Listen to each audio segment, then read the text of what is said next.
তো নেক্সট অঙ্ক হলো আমাদের 68 আই গেস, হ্যাঁ 68। So let's go to 68। 68 কি বললো এটা আমরা দেখি। সো 68 অনেক নিচে।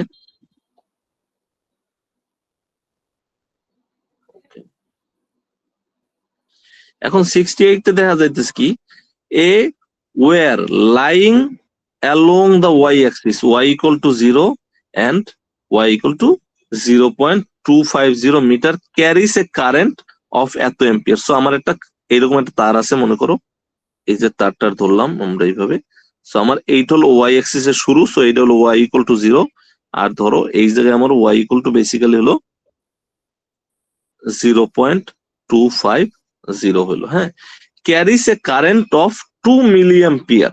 সো সে কারেন্ট ক্যারি করতেছে 2 মিলিঅ্যাম্পিয়ার। এই জায়গায় বলছে in the negative direction of the Axis. Negative direction কোন দিকে? এই নিচের দিকে নাকি, বুঝতে পারছো? সো তাহলে আমার কারেন্ট কোন দিকে যাচ্ছে? নিচের দিকে যাচ্ছে। ক্লিয়ার? হ্যালো, ওকে। সো এইবার বললো the wire lies in a non uniform magnetic field that is given by B equal to এত ওয়াই ইন্টু আই প্লাস কত 0.4 tesla into Y J. So আমার ম্যাগনেটিক ফিল্ডের মধ্যে একটা নন ইউনিফর্ম, নন ইউনিফর্ম মানে কেউ বুঝো? হ্যালো, সব দিকে নন ইউনিফর্ম মানে সব জায়গায় আসলে ম্যাগনেটিক ফিল্ডের মান সেম না, ডিফারেন্ট হইতেছে। সো আমরা যদি এই জায়গায় তাকাই তাহলে দেখো এই জায়গায় একটা ওয়াই আছে, কোঅর্ডিনেট ডিপেন্ডেন্ট। মানে আমার বেসিক্যালি ম্যাগনেটিক ফিল্ডটা কি হবে? Coordinate dependent. তার মানে ওয়াই এর মান যদি চেঞ্জ হয় ম্যাগনেটিক ফিল্ডের মানও কি হইব? চেঞ্জ হবে। তাহলে এটা একটা নন ইউনিফর্ম ম্যাগনেটিক ফিল্ড। এইবার বলছে in unit vector notation what is the magnetic force on the wire. মানে আমার ইউনিট ভেক্টর নোটেশনে দেখাও ম্যাগনেটিক ফোর্সটা কত আসলে এই ওয়্যারটার উপরে, হ্যাঁ। সো এইটা যদি আমরা জানি, আমরা কি জানি যে এইটা একটা ওয়্যারের উপর যদি ম্যাগনেটিক ফিল্ডের মধ্যে একটা ওয়্যারে রাখা হয়, সে যে ফোর্সটা ফিল করবে এটা কি এফ বি ইকুয়াল টু কত? আমরা তো একটু আগে মানে পড়ছি না, আই এল ক্রস বি না? হ্যালো, এখন আমার এলটা কি? এলটা হলো ওয়াই 0 থেকে ওয়াই 0.250 সেইটা। তাহলে আমার তাহলে কত হলো? 0.250 হবে না? হ্যালো, এইটা। এখন কিন্তু এল এর ডাইরেকশন কোন দিকে? এল এর direction will be always towards the কারেন্টের ডাইরেকশন। কারণ কি? কারণ চার্জ গুলা যেদিকে ডিসপ্লেসমেন্ট করে ওই দিকেই তো কারেন্টের ডাইরেকশন হয়, তাই না? আর আমার এল কি বেসিক্যালি কি ডিসপ্লেসমেন্ট না? তাহলে আমি এটার বদলে লিখতে পারি কি আই ইন্টু 0.250, আর এইটার আমরা বলবো কি মাইনাস যে ডাইরেকশন ওয়াই এর নেগেটিভ ওয়াই ডাইরেকশনের দিকে নাকি। হ্যালো, আর ক্রস প্রোডাক্ট হইবে কার সাথে? আমার ক্রস প্রোডাক্ট হইবে আমার ম্যাগনেটিক ফিল্ডের সাথে নাকি, বুঝতে পারছো? সো ম্যাগনেটিক ফিল্ডের আছে কি ওয়াই ডাইরেকশন আছে আর কি আছে যে ডাইরেকশন আছে না। সো আমরা ক্রস প্রোডাক্ট করতে পারবো না? এখন ক্রস প্রোডাক্ট বের করলে আমার কি বের করতে বলছে? In unit vector notation what is the magnetic force on the wire. মানে আমার ম্যাগনেটিক ফোর্স এর মান আমার বের করতে বলছে ইন দ্য ওয়্যার এর উপরে। সো আমার লাস্টের রেজাল্টে কি আমার লাস্টের রেজাল্টে আমি জাস্ট ক্রস প্রোডাক্ট করে দিলেই হলো নাকি, বুঝতে পারছো? হ্যালো, কি করতে বলছে?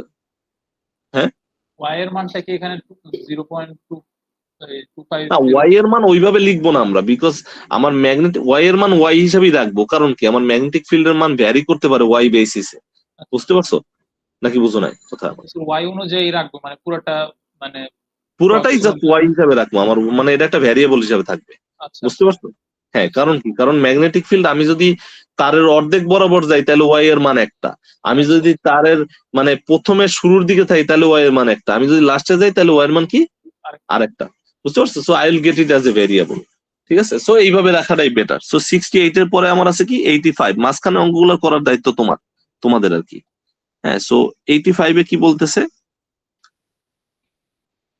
দেখো, at one instant velocity is equal to এত। ভেলোসিটির আমরা কি আই জে কে ডাইরেকশন তিনটাই দেওয়া আছে।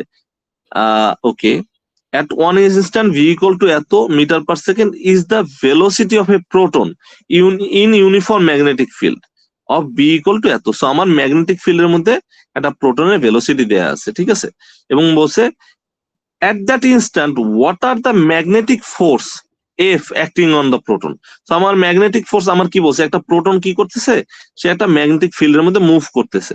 মনে করো এইটা হল ম্যাগনেটিক ফিল্ড, এইটা হল প্রোটন মুভ করতেছে, আর তার ভেলোসিটিও দেওয়া আছে, তার কিও দেওয়া আছে, ম্যাগনেটিক ফিল্ড দেওয়া আছে। তাহলে আমরা ফোর্স কেমনে বের করবো? এটা কি একটা সিঙ্গেল পার্টিকেল না, প্রোটন নাকি একটা তার? আচ্ছা, সিঙ্গেল পার্টিকেল। তাহলে আমার সূত্র কি, F equal to Q V cross B নাকি? তো আমি এই ভি আর বি এর মধ্যে ক্রস প্রোডাক্ট করলে কি এফ এর মান পাই যাবো না, এফ পাই যাবো না? হ্যালো, আচ্ছা, ক্রস প্রোডাক্ট তো সবাই করতে পারবো, কিরম করে, এই যে আই জে কে, তাই তো। আর নিচে কি লেখে, নিচে ভেলোসিটি, এইটা হবে কি ভি এক্স, এটা ভি ওয়াই, এটা কি ভি জেড, আর এটা কি B X B Y B Z. এই ডিটারমিনেন্ট করলেই তো আমার কি ক্রস প্রোডাক্ট হয়ে গেল। এটা পারো না সবাই? আচ্ছা। ওকে, 2 নাম্বার কি বলছে, স্যার, বি নাম্বার কি? এটা কি হুম, ক্রস প্রোডাক্টটা কি স্টেপ বাই স্টেপ দেখাইতে হবে নাকি জাস্ট একটু করে করে দিলেই হবে, মানে ক্যালকুলেশন? ক্যালকুলেটর করতে চাও কিনা? না, ক্রস দেখাই, স্টেপ বাই স্টেপ দেখাইও, ঠিক আছে, মানে অত একেবারে পুরো সবকিছু দেখাইতো না, বাট অ্যাটলিস্ট ওই যে ডিটারমিনেন্টটা যেভাবে করে ওইটা দেখাই, তাই তো। যে আমরা আই, পরের লাইনে আসবে কি I multiplied by I, I দিয়ে ব্র্যাকেটের মধ্যে ভি এক্স বিজে, মানে ভি ওয়াই বিজেড মাইনাস কি বি ওয়াই ভি জেড, এই তো এই টাইপের।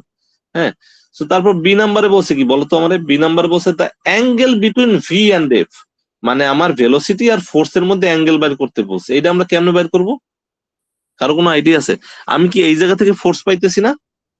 হ্যালো, সো আমার যে ফোর্সটা সেটা তো বাইরে, সো আমার অ্যাঙ্গেল বের করতে চাইছে, আমার তো অন্য কোনো সূত্র দরকার নাই, ফিজিক্সের এত ল চিন্তা করার দরকার নাই। আমি কি জানি, আমি জানি ভেলোসিটি, আমি দুইটা জানি, দুইটা ভেক্টরের মধ্যে একটা ডট প্রোডাক্ট করে দিলে এটা ইকুয়াল টু কি লেখা যায়, V F B cause of কি সেটা লেখা যায়। হ্যালো, সো তুমি করবা কি, এই জায়গায় যে ফোর্স আছে ফোর্সের ভ্যালু বের করবা, তাই তো নাকি? ফোর্সের ভ্যালু বের করবা, ভেলোসিটির ভ্যালু বের করবা, আর কি করবা, এই যে ডট প্রোডাক্ট করবা। তাহলে cos থিটা ইকুয়াল টু কি, থিটা ইকুয়াল টু বেসিক্যালি কি লেখা যায়, cos ইনভার্স কজ ইনভার্স ওই যে ওটা V dot F divide by কত, ভি বি নাকি? এটা তোমরা ক্রস প্রোডাক্ট দিয়েও করতে পারতা, বাট আমার ডট প্রোডাক্ট ভালো লাগে করা ইজিয়ার, এই কারণে আমি ডট প্রোডাক্ট দেখাইছি। ঠিক আছে, বুঝতে পারছো? ওকে, আচ্ছা স্যার, এইটার মানে দুইটার ভি তো ওর হ্যাঁ, পারপেন্ডিকুলারে থাকার কথা না, মানে এটা যে আচ্ছা কইরা দেখো কি আসে। ঠিক আছে, মানে বেসিক্যালি পারপেন্ডিকুলার থাকার কথা, কারণ ভেলোসিটি আর ম্যাগনেটিক ফিল্ডের সাথে বেসিক্যালি ফোর্স কি থাকে, পারপেন্ডিকুলার থাকে, তাই তো। আচ্ছা, ওকে, সো তারপরে আমার লাস্ট এটা কি বলছে, the angle between V and B, এটা তো আর পারপেন্ডিকুলার না, এটা কি পারপেন্ডিকুলার? না স্যার, এটা এটা পারপেন্ডিকুলার না। এটা তুমি দুই উপায়ে বাইর করতে পারো, একটা কি ডট প্রোডাক্ট করে বাইর করতে পারো, অথবা এই সূত্র দিয়েও করতে পারো নাকি? হ্যালো, হ্যাঁ। হ্যাঁ, যে তুমি যদি এফ বি রে ডিভাইড বাই কি লেখো, কিউ ভি বি নাকি, এটা ইকুয়াল টু কি সাইন থেটা না? এটা এইভাবেও করা যায়, অথবা আমি কি করতে পারি, আমি এইভাবে লিখতে পারি ভি ডট কি, V dot B equal to কত, ভি বি কস থেটা, এই জায়গা দিয়েও বের করে নিতে পারি নাকি? ঠিক আছে, so I can use either of them. Clear? Hello, কারো কোনো কোশ্চেন আছে? কোশ্চেন না থাকলে নেক্সট ক্লাসে আমরা ওই দুইটা অঙ্ক করাবো, আর হলো নেক্সট চ্যাপ্টার পড়াবো আর কি। ঠিক আছে, তো এর মাঝখানে আমরা হয়তো একটা দুইটা সোমবারে আমরা একটা অনলাইন ক্লাস নিবো আর কি, সোমবারে রাত্র 10টায় একটা অনলাইন ক্লাস নিবো। ঠিক আছে, হ্যালো, সো এই দ্যাটস ইট। বাট ওই ক্লাসটা হলো মানে অ্যাটেন্ডেন্স ওই ক্লাসে নাই, সো ওটা এক্সট্রা ক্লাস, যেহেতু ওটার কোনো অ্যাটেন্ডেন্সের ব্যবস্থা নেই, বাট আপলোড করা হইব, সো সবাই দেখে নিতে হবে আর কি। বুঝতে পারছো কি বলছি? মানে class mandatory, but attendance mandatory না। বুঝতে পারছো কি বলছি? কারণ ওই ক্লাস আমি রিপিট করবো না আর কি, সোমবারের ক্লাস আমি কিন্তু রিপিট করবো না, জাস্ট ভিডিও করে দিয়ে দিব। ঠিক আছে, হ্যালো।